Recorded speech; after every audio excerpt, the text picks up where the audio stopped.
What's good, y'all? I'm Jerry, about to check out 10 best WWE Championship reigns that begin after WrestleMania. This video is by Cultaholic Wrestling. One of the best championship reigns that began after WrestleMania was when John Cena won the United States Championship against Rusev at WrestleMania 31. And the next night, he started doing the U.S. Championship Open challenges different wrestlers every week who came out and accepted the challenge, such as Cody Rhodes, Seth Rollins, Kevin Owens came out and accepted the challenge one Monday. Cesaro, Dean Ambrose, Neville, and the list goes on and on and on. But the difference was we never saw anyone defend the championship every single week that John Cena did it before, like that came before John Cena. And also the fact that by it being John Cena, people automatically thought it was going to be a squash match, but actually John Cena was standing toe to toe with those guys, and he kind of put them over as well, along with him going over and retaining the championship. So we about to hop into this video, see other best WWE Championship reigns that began after WrestleMania. Let's go. Full transparency here. We had planned to release this video off the back of Cody Rhodes' big championship win at WrestleMania. That should have happened, man. He should have won the titles. By now, that didn't happen. Whoops. Still, Rhea Ripley won the SmackDown Women's Championship, and Sami Zayn and Kevin Owens are your new tag team champions. They title reign really ain't all that interesting to me. At joining this list someday. So far, with Vince McMahon back in charge, maybe not.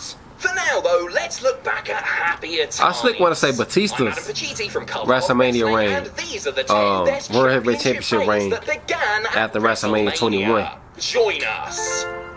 Number 10, Randy Savage, the WWE Championship. Okay, Macho Man. WrestleMania 4. After the $1 Million Man, Ted DiBiase, that belt looks so small on Andre, WWE Championship like a toy. 1988, a one-night tournament was held at WrestleMania 4 to crown a new top dog. The finals came down to Ted and Randy Savage, with the Macho Man overcoming the odds to win his first ever world title. Savage would reign with the gold for over a full year, main eventing SummerSlam and the next year's WrestleMania in the process. All of this is great stuff, so why isn't he higher up on this list? Well, one word: brother! Despite being the official main man for over 365 days, Savage constantly played second fiddle to the Hulkster during his time on top. Hogan was also That's an egomaniac type thing. Event. He eliminated Savage from the 1989 Royal Hulk Hogan had the biggest ego back in the 80s. Thrown him at WrestleMania 5 and 90s. Still, you cannot deny the impressive length of Macho's title reign, nor the excellent Mega Powers Explode storyline that led to the WrestleMania 5 match. It would have been nice if he had had a little bit of room to breathe whilst champion, but that was never going to happen while Santa with muscles was hanging around. Number 9, Shawn Michaels WWE Championship won at WrestleMania 12. Shawn Michaels realized his boyhood dream in the main event of WrestleMania 12 when he beat Bret Hart in sudden death overtime following an exhausting 1-hour Iron Man match. Seriously, I was knackered after watching that many headlock takeovers. The Heartbreak Kid would be forced to pull the wagon in the absence of the Hitman, who went on a lengthy sabbatical after dropping the gold. If there's one person who could take the reins from someone as talented and consistent as Bret Hart, it is Shawn Michaels, and HBK had a commendable 8-month reign which saw him have tremendous pay-per-view matches with Diesel, British Bulldog, Vader, and Mankind, as well as gripping TV bouts with Steve Austin, Marty Jannetty, and Owen Hart. Even the match where he dropped the belt against Sid at Survivor Series was up there with the best matches the Master and Ruler of the World ever had. Competing with a red-hot WCW and hurting from a lack of star power, WWE weren't exactly firing on all cylinders at the time, and Shawn has been criticised for a perceived lack of drawing ability. Wow. But Michaels was an artist, and he painted several masterpieces on the canvas of his choosing during his 231-day reign, which stands as the longest of his WWE career. Number 8, Bret Hart Intercontinental Championship won at WrestleMania 8. Despite being one of the most popular stars of his generation, Randy only won one singles championship in WWE. That, of course, was the Intercontinental Championship, which he would eventually drop to Bret Hart at WrestleMania 8. John Cena Hart and Piper had an excellent match, one of the best in the title's history on the grandest stage. The excellence of execution rolled out of a sleeper hold to pin Hot Rod and then ended the match with a show of respect. It was beautiful stuff. Hart would reign for 146 days before dropping the title in yet another all-time classic match, the main event of SummerSlam 1992 against his brother-in-law, the British Bulldog. Hart and Bulldog put on another of the greatest IC title matches of all time in front of a rabid crowd of Davey Boy's fellow Brits. In fact, the match was so good that nobody could tell that Davey Boy wasn't in the best of ways for the entire thing. For real? For the way this title reign began and ended, the Hitman more than deserves his place on this list. Number 7, the British Bulldogs World Tag Team Championships. Back on the list again. WrestleMania 2. Davey Boy. A huge on win the opposite in the end main this time. event of the Illinois portion of WrestleMania 2. You know, that famously good idea to have one show spread out over 3 different locations. Worked so well, that did. What? Along with partner Dynamite Kid, Davey was challenging for the World Tag Team Championships against the dream team of Brutus Beefcake and Dynamite Kid is Valentine. Chris The Dream Benoit's Team was idol. the name, by the way, not an endorsement from He me. influenced Chris They Benoit. are far from my dream tag team, Mojo Rawley and Perry Saturn, thank you very much. Not only were the Bulldogs the babyface favourites going into the match, but they also had heavy metal legend Ozzy Osbourne in their corner. Wow. Although that did get awkward when he tried to bite Valentine's head off. The Bulldogs picked up the win and reigned for a whopping 294 days as champions. This is one of the longest title reigns in the history of the belts, and the duo were treated as megastars for the entire duration. Damn. Hey, I said it was one of the longest title reigns in the history of the World Tag Team Championships, because actually,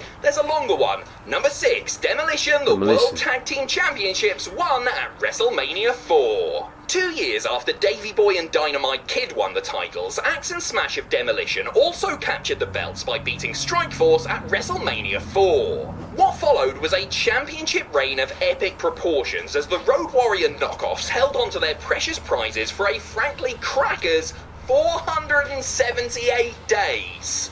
This is the longest reign in the history of those particular straps, and would have been the longest tag title reign period were it not for those pesky New Day and Uso boys. Somewhere Axe and Smash are shaking their fists into the air.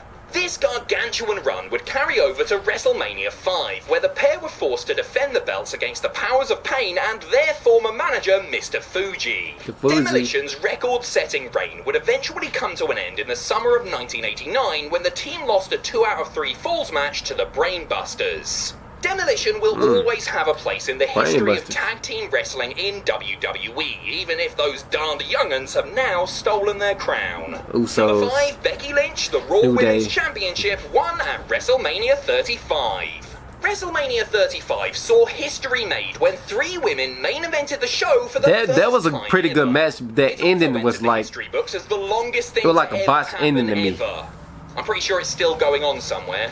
The groundbreaking that was a pretty good match though, I ain't gonna lie. Lynch overcoming Charlotte Becky Flair 2 and belts was Ronda born Rousey that to night. win both the Raw and SmackDown Women's Championships. Let's just gloss over the fact that Rousey's shoulders were clearly off the mat when Becky pinned her.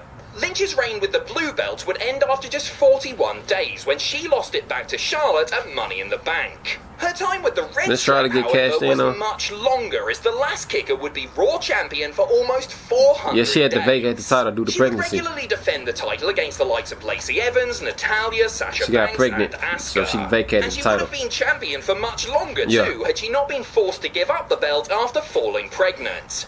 Moral of the story, kids ruin everything.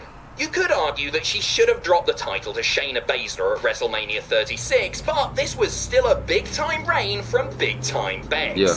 Number 4, Drew McIntyre, the WWE Championship, won at WrestleMania His don't count 36. because the fans weren't there. It counted, but it wasn't the same without the fans being there. Drew McIntyre He never got a squared off chance to against have the a Beast for the championship reign in front of the world, in front of the in the main fans. event of WrestleMania 36's second night. In a short yet punchy affair, the Scotsman dethroned the Beast incarnate to win his first ever world title and finally fulfill Vince McMahon's prophecy of him being the chosen one. Over the next 200 or so days, McIntyre firmly established himself as the main event talent that we all knew he could be. He put on great matches, carried himself like a star, and put together one of the best babyface title reigns of the modern era. There were a few issues. How did he lose the One title? is that WWE made the baffling decision to have McIntyre lose the belt to Randy Randy Orton. Orton for less than That's a how he month in lost. October, meaning that he could have had an even longer uninterrupted reign. Secondly, and this is no fault of Drew's, but all of this good stuff took place with no crowd to see it, as we were knee-deep into the pandemic at the time. Sorry, Drew, but you can't argue with germs. Trust me, I've tried. Number 3, Stone Cold Steve Austin, the WWE Championship won at WrestleMania X7. This might be a controversial one, but hear us out. Stone Cold Steve Austin began 3 different world title reigns at WrestleMania. The first lasted 91 days before he dropped the belt to Kane for one night in 1998. The second lasted just 56 days before The Undertaker took it off him at Over the Edge. And then there is number 3, aka the night Austin turned heel and possibly ended the ultra-lucrative Attitude Era as we knew it. Yep. After battering The Rock with that McMahon-endorsed steel chair, Austin reigned for 175 days as a psychotic, paranoid heel. This run encompassed his partnership with Triple H, his time in the Alliance, and would have likely been longer had WWE not given the belt to Kurt Angle as a feel-good moment after 9/11. The way in which he won the belt may have been dodgy, but Austin's 2001 World Championship reign might just be his best time on top. He had great matches, did some of his best ever character work, and spent more time with the belt. I like the match he had against Chris Benoit on a SmackDown one episode for the title. Number 2, Seth Rollins, the WWE Championship, won at WrestleMania 31. Seth Rollins pulled off one of the greatest. I feel like the only thing that stopped Seth around this time, he got hurt. Money in the Bank briefcase in the middle of the scheduled WWE title match between Seth was on fire, Brock Lesnar. but he got hurt. Heist of the century, honestly, one of the best calls in Michael Cole's career. Did he get hurt in 2015? Rollins pinned Reigns to win his first ever World Championship, scurrying back up the ramp like a chipmunk with a dyed blonde streak. Over the next 221 days, Rollins turned from sniveling cowardly heel into one of the best big match performers the company had on their books. His matches with Cena, Dean Ambrose, Randy Orton, and more were all good fun as he slowly transformed into a main event player. Yes, the title reign did end on a downer when he blew out his knee. Yes, he did nearly kill Sting, but this was the architect's coming out party as a top star, and that has to count something. Very well. Number 1, John Cena, the United States Championship. I mentioned this at the beginning of the video. 31. After failing to defeat Rusev the month before, Big Match John took on the Bulgarian Brute in sun-drenched California at Mania 31. Even a wonky-looking springboard stunner couldn't stop him from beating that foreign menace and winning back the belt for Old Glory. Oh, say, can you see? What followed was 147 days of some of the best work of Cena's career. Through his weekly open challenges, he shone a spotlight on some of the best young talent in the business and had great matches with the likes of Dean Ambrose, Neville, Bad News Barrett, and Cesaro. This was also the run that included his incredible feud with Kevin Owens, which honestly would be enough to get this record on the list. That first match they had is my favorite match between the two of them. The championship was awesome, and a winner-takes-all match also for the WWE. That match was pretty good too, but they had Jon Stewart interfere in the match. The part where comedian Jon Stewart cost Cena John screwed John. Always a caveat, isn't there? Alright, y'all, another great video, man. Let me know down below in the comments of what y'all thought of my reaction to the video. Like, comment, subscribe. Until next time, I'm out. Peace.